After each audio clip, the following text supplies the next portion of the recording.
International social media Patel Prahlad भाई।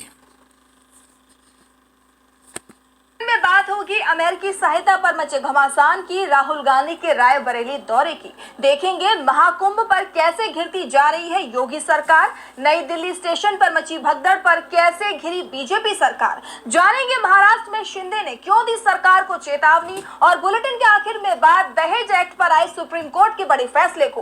लेकिन दिन भर की तमाम बड़ी खबरों से पहले एक नजर आज की सुर्खियों पर। अप्रवासी भारतीयों को पनामा भेजने के मामले पर कांग्रेस का मोदी सरकार पर हमला, कहा पीएम को नहीं है देशवासियों की फिक्र। 24 फरवरी से शुरू होगा दिल्ली विधानसभा का सत्र, 3 दिनों तक चलेगा सत्र। अरविंद सिंह लवली होंगे प्रोटेम स्पीकर। हाथरस भगदड़ मामला, राज्य सरकार को सौंपी गई न्यायिक जांच की रिपोर्ट, भोले बाबा को मिली क्लीन चिट। और लाल निशान पर बंद हुआ शेयर बाजार, 424 अंकों की गिरावट के साथ 75,311 पर बंद हुआ सेंसेक्स। वहीं 117 अंकों की गिरावट के साथ 22,795 पर बंद हुआ निफ्टी। ये तो थी सुर्खियां। अब बात आज की सबसे बड़ी खबर की। अमेरिका के राष्ट्रपति डोनाल्ड ट्रंप ने झूठ बोला और मोदी सरकार ने उसे सच मान लिया। हिंदुस्तानियों के अपमान पर शांत रहने वाली मोदी सरकार ट्रंप के झूठे बयान को लेकर हिंदुस्तान में कांग्रेस को घेरने की कोशिश कर रही थी। ट्रंप ने जो कहा उसके दावे की सच्चाई जानने की कोशिश नहीं की गई, लेकिन अब जब सच्चाई सामने आ गई है तो बीजेपी नेताओं ने चुप्पी साध ली है। लेकिन अब कांग्रेस बीजेपी पर हमलावर हो गई है। तो क्या है पूरा मामला, देखिए ये रिपोर्ट। डोनाल्ड ट्रंप प्रशासन में अमेरिका के डिपार्टमेंट ऑफ गवर्नमेंट एफिशिएंसी की तरफ से हाल ही में कई विदेशी सहायता परियोजनाओं को रद्द करने की घोषणा की गई। इनमें से एक विवादित प्रोजेक्ट था। ट्रंप प्रशासन की तरफ से कहा गया कि भारत में वोटर टर्नआउट बढ़ाने के लिए $21 मिलियन की सहायता को रद्द किया जा रहा है। ट्रंप ने खुद कहा कि हिंदुस्तान के पास बहुत पैसा है, हम उसे सहायता क्यों दें।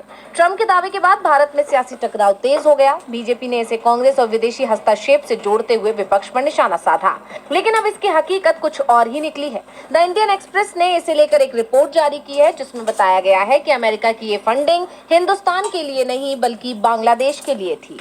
ये सहायता 2022 में बांग्लादेश के लिए थी। $21 मिलियन USAID यानी अमर वोटर अमर मेरा वोट मेरा प्रोजेक्ट के लिए दी गई थी, जिसके बाद में नागरिक प्रोग्राम में बदल दिया गया। ये मदद विशेष रूप से जनवरी 2024 में हुए आम चुनावों से पहले दी गई थी। दावा किया गया था कि अमेरिका चाहता था कि बांग्लादेश में शेख हसीना की सरकार सत्ता से बाहर हो जाए, यानी जो मदद बांग्लादेश को दी गई ट्रंप ने उसे हिंदुस्तान से जोड़ दिया। अब जब सच्चाई सामने आ गई है तो कांग्रेस ने बीजेपी पर बड़ा हमला बोल दिया है। कांग्रेस प्रवक्ता पवन खेड़ा ने क्या कहा, सुनिए।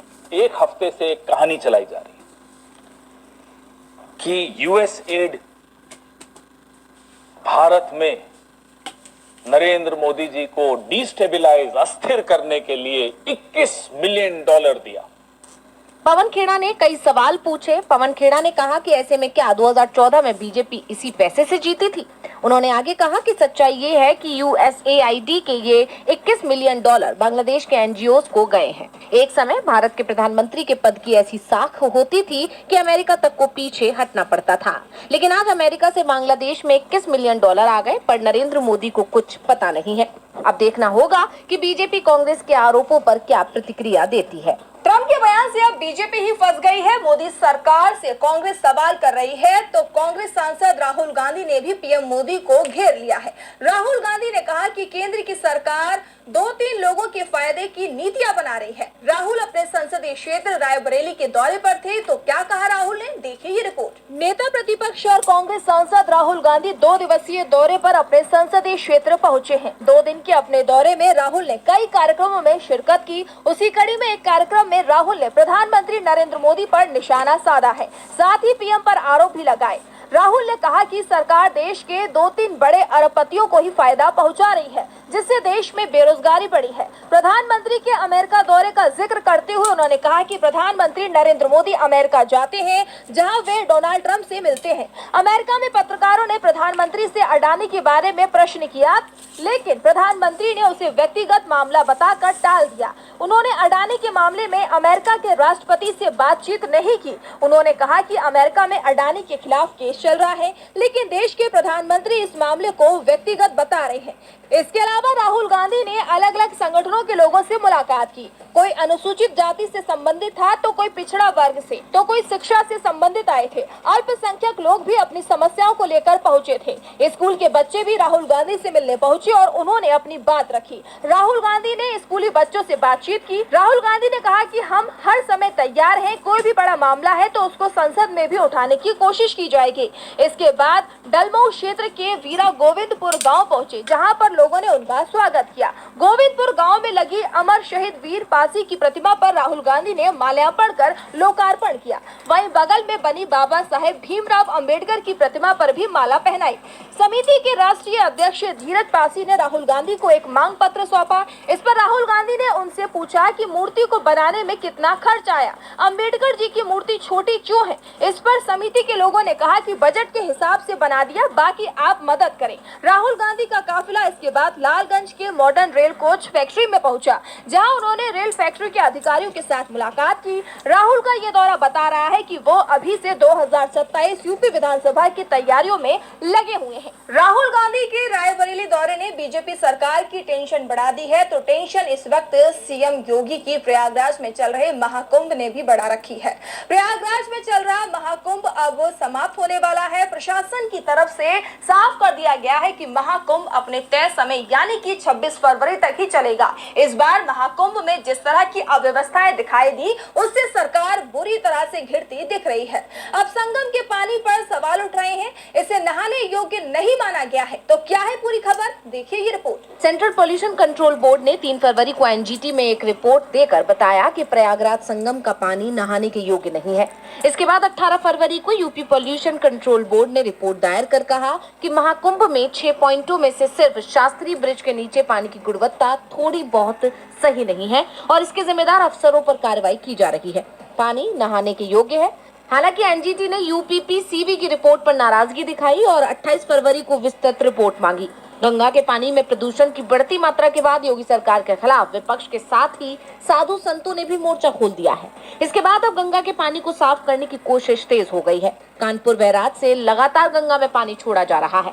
महाकुंभ प्रशासन का कहना है कि गंगा में पानी कम हो गया है। कई स्थानों पर ये शिकायत आ रही थी कि पानी घुटनों के नीचे पहुंच गया है, जिस कारण भक्त डुबकी नहीं लगा पा रहे हैं। इसलिए पानी का लेवल सही करने के लिए कानपुर बैराज से अतिरिक्त पानी छोड़ा जा रहा है। 18 फरवरी को 12,990 क्यूसेक और फिर 19 फरवरी को 13,500 क्यूसेक पानी गंगा में छोड़ा गया। 20 और 21 फरवरी को भी पानी छोड़ा गया है। इसके बाद संगम के जलस्तर में सुधार होने के साथ ही पानी की गुणवत्ता में भी सुधार दिखाई दे रहा है। इस बीच वीकेंड पर एक बार फिर से संगम पहुंचने वालों की संख्या में बढ़ने की संभावना बन रही है। इसके लिए महाकुंभ प्रशासन ने तैयारी तेज कर दी है। प्रयागराज में वाहनों की एंट्री बंद कर दी गई है और लोगों को 10 किलोमीटर तक पैदल चलना पड़ रहा है।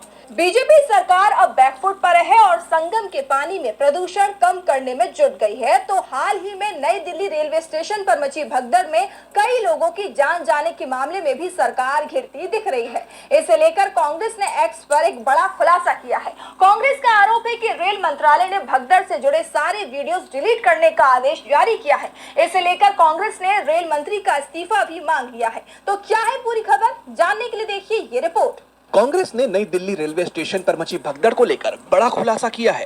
कांग्रेस का दावा है कि भगदड़ से जुड़ी वीडियोस को हटाने के लिए रेल मंत्रालय ने आदेश जारी किया है और साथ ही वीडियोस को हटाने के लिए 36 घंटों की डेडलाइन भी जारी कर दी है। इसे लेकर कांग्रेस ने पलटवार किया है। कांग्रेस ने एक्स पर लिखा कि रेल मंत्री अपनी गलतियों पर पर्दा डालने और नाकामी छिपाने के लिए तानाशाही पर उतर आए हैं। रेल मंत्रालय ने सोशल मीडिया प्लेटफॉर्म एक्स को आदेश दिया है कि नई दिल्ली रेलवे स्टेशन पर हुई भगदड़ के सारे वीडियोस 36 घंटे में हटा दिए जाएं। ये साफ तौर से अपनी जिम्मेदारी से भागना है, अपनी नाकामी छिपाना है। कहा रेल मंत्री को इस दुखद घटना की जिम्मेदारी लेते हुए इस्तीफा देना चाहिए था, उल्टा वो वीडियो डिलीट कराने में लगे हुए हैं। ये बेहद शर्मनाक है। रेल मंत्री ने रेलवे का बेड़ा गर्क कर दिया है। वो यात्रियों को सुरक्षित सफर और सुविधाएं देने में बुरी तरह से फेल रहे हैं। रेल मंत्री को तत्काल इस्तीफा देना चाहिए। यानी देखा जाए तो दिल्ली स्टेशन पर मची भगदड़ के मामले पर कांग्रेस ने मोदी सरकार को बुरी तरह से घेर लिया है। अब मोदी सरकार इस पर क्या प्रतिक्रिया देती है, ये देखना होगा। भगदड़ की वीडियो और तस्वीर हटाने के आदेश ने उल्टा मोदी सरकार पर ही सवाल खड़े कर दिए हैं। तो सवाल इस समय महाराष्ट्र में सरकार बनाने के बाद महायुति में मची तकरार को लेकर भी उठ रहे हैं। शिंदे सीएम देवेंद्र फडणवीस के कार्यक्रम से दूरी बनाते जा रहे हैं और इस बीच उन्होंने एक बड़ा बयान दिया है जिसे बीजेपी के लिए बड़ी चेतावनी माना जा रहा है। देखिए ये रिपोर्ट। महाराष्ट्र में सीएम देवेंद्र फडणवीस और एकनाथ शिंदे में खटपट चल रही है। शिंदे लगातार बीजेपी को तल्ख तेवर दिखा रही हैं और इस